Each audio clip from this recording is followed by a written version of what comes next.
Hello viewers, আসসালামু আলাইকুম। আমি মমতাজ কুকিং ফুড থেকে বলছি। আশা করি আপনারা যেখানে আছেন সবাই ভালো আছেন। আমি আলহামদুলিল্লাহ ভালো আছি। আজকে আমি আপনাদের জন্য একটা রেসিপি নিয়ে আসছি, তা হলো নারিকেলের পুর দিয়ে পাটিসাপটা পিঠে। আপনারা তো অনেকেই অনেক রকমের তৈরি করেছেন, খিসা দিয়ে কেউ অন্য রকমের।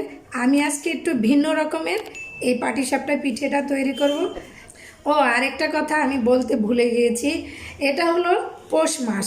এই পৌষ মাসে গ্রাম অঞ্চলে বিভিন্নভাবে ধান কেটে এনে বিভিন্ন রকমের পিঠা তৈরি করে সবাই খেতে থাকে। আমরা অবশ্য ঢাকা টাউনে থাকি, এই জন্য আমরা কিছুই করতে পারি না। তারপরও আমি চেষ্টা করেছি। এখানে আমি কিছু গুড়ি নিয়েছি, আপনারা তো দেখতে পাচ্ছেন চালন দিয়ে আমি চেলে নিয়েছি। এখন এখান থেকে আমি কিছু গুড়ি নিয়ে তারপরে নারিকেলের পুর দিয়ে এই পাটিসাপটা পিঠের রেসিপিটা আপনাদেরকে আমি দেখিয়ে দেব কিভাবে তৈরি করি। সেই জন্য আমি এখানে নিয়েছি গুড়ি। এই গুড়ি থেকে আমি কিছু গুড়ি এই কাপটা দিয়ে মেপে নিয়ে নেব আমার প্রয়োজন মতো। যতটুকু আমার প্রয়োজন, আপনারা চাইলে কম বেশি আপনারা নিতেই পারেন। আমি যেইটুকু আমার প্রয়োজন আমি ঠিক সেইটুকুই নেব। আর আমি 3 থেকে 4 কেজি গুড়ি ভাঙিয়ে নিয়ে এসেছি আতপ চাউলের। এখান থেকে আমি নিলাম 3 কাপ। আর এখানে নিয়ে নেব আমি এই যে নারিকেল কুড়িয়ে নিয়েছি। এখান থেকে আমি নারিকেল নেব। আর নিয়েছি চাউল ভাজা চাউলটাকে আমি গুঁড়ো করে নিয়েছি ব্লেন্ডারে। এই যে দেখুন ব্লেন্ডার, এটাতে আমি গুঁড়ো করে নিয়েছি। এখান থেকে কিছু নেব।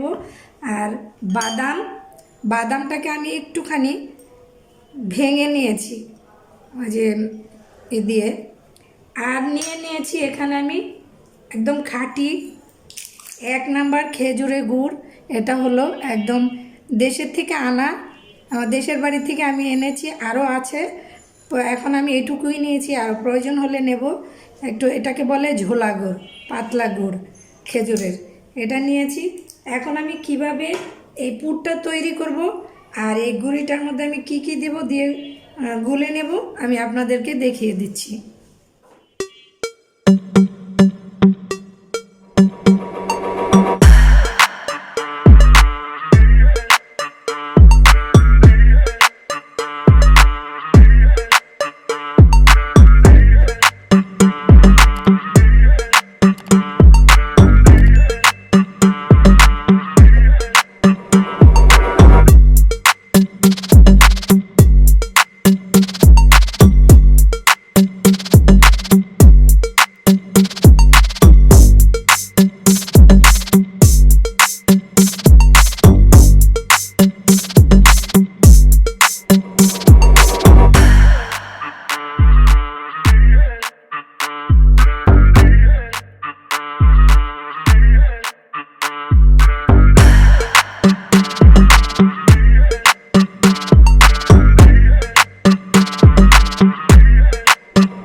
গেল পৌষ মাসের শীতের বিকালে নারিকেলের পুর দিয়ে পাটিসাপটা পিঠা। দেখুন আমি আপনাদেরকে একটা ভেঙে খেয়ে দেখিয়ে দেই, কি অসাধারণ একটা মজাদার একটা পিঠা।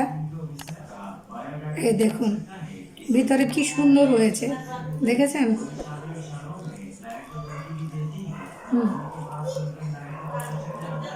আপনারা চাইলে এভাবে অন্ততপক্ষে একবার এই পিঠাটা বানিয়ে খাবেন। আমি আশা করি আপনাদের ভালো লাগবে আজকের এই রেসিপিটা, এই পিঠার রেসিপিটা অবশ্যই ভালো লাগবে। ভালো লাগলে কমেন্ট করবেন, লাইক দিবেন, সাবস্ক্রাইব করতে ভুলবেন না। আমার কাছে কিন্তু অসম্ভব মজা লেগেছে এই নারিকেলের পুরের পাটিসাপটা পিঠাটা। আমি আপনাদেরকে বলবো আপনারা অবশ্যই একবার এই পিঠাটা বানিয়ে খেয়ে ট্রাই করে দেখবেন। সবাই ভালো থাকেন, সুস্থ থাকেন, ইনশাল্লাহ ফিরে আসবো অন্য কোনো রেসিপি নিয়ে। আল্লাহ হাফেজ, আসসালামু আলাইকুম।